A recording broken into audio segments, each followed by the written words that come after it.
Bica ino ya mwandiki wa mohoro wa kambuni ya Media Max Wanjeri wa KARIUKI akiuma ceceni-inĩ ya borithi ya Central Kaunti-inĩ ya NAIKURU kũihũria fomu ya P3 nĩ kĩonereria gĩa ciumia 2 cia ruo kĩmako na ũcambatho wa gĩko kĩrĩa kĩinainirie mũtũrĩre wake ona wa andĩki a mohoro memerekia-inĩ wa mĩrũrũngano.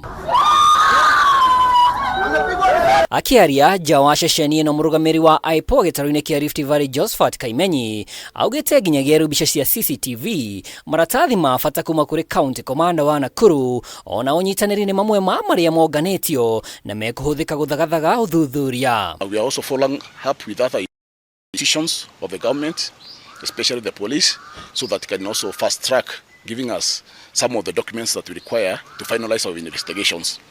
Last week, we spoke with the County Commander of Police in Nakuru County, and he assured us of a cooperation, and he is fast-tracking also availability of some of the documents that we require for the National Police Service to conclude the investigations, so that we can forward our file to the whole DPP to give us the way forward on this matter. There's nothing much to point out for now, and the investigation, I think, so this will be most successful investigation that we are carrying, and we can assure you that we will not have any shoddy issue in this matter or any other matter that we are handling in this region. No ũthuthuria ũyũ gĩtabanagio gĩkĩro-inĩ gĩkĩ nginyagia rĩu IPOA yugĩte no iracokanĩria ũthuthuria amu nginyagia rĩu abitha kana maabitha arĩa manyitire itemi tharĩkĩra-inĩ ĩno matirĩ maratambũrwo. The video, is part of the investigations. It undergoes quite a number of procedure that maybe I cannot disclose, but it will be very helpful.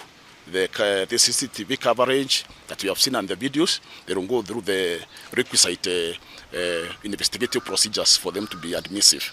They are helpful. To date, we cannot really say that we can fix a particular police officer, but I believe that once we do the conclusion of the investigations, we're going to be in a position to say XYZ is culpable. In my case, there are witnesses who have come forward and they have given their statements. So I will say let me give them the benefit of doubt so that at least I see if my justice will be served. Wanjeri arathirwo nja wa bengi ya Fauru mũciĩ-inĩ mũnene wa NAIKURU arĩ mĩhang'o-inĩ yake ya kũmemerekia ĩmwe kwa ĩmwe mĩrũrũngano ya Gen Z haha ngari ĩno ya borithi ĩkĩoneka kũmwerekeria rithathi thengi yake gũkorwo na matonyo ma kanjũ ya andĩki a mohoro. We would want to urge the County Police Commander to collaborate with the agency to help them wherever they need, to give them the necessary assistance to help in the investigation, just to show a sign of goodwill that they are not interested in ruining the relationship that we've had over time. Wanjeri augĩte arĩ na mwĩhoko IPOA ũnyitanĩire na County Commander wa NAIKURU nĩ mekũhinyia ũthuthuria akiuga cira ũyũ ũngĩrĩkĩrĩra nĩ ũhotani kũrĩ andĩki othe a mohoro marĩ wĩra-inĩ wao. I believe that they are going to give us the justice that we require.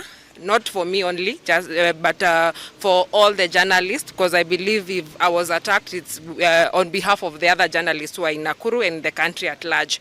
So it's my prayer that they fast track my investigation so that I can get my justice, because this is not what I anticipated. This is not where I anticipated to be a day like today. Ngĩribotera Kameme TV rĩtwa rĩakwa nĩ Mwaura wa Ndung'u.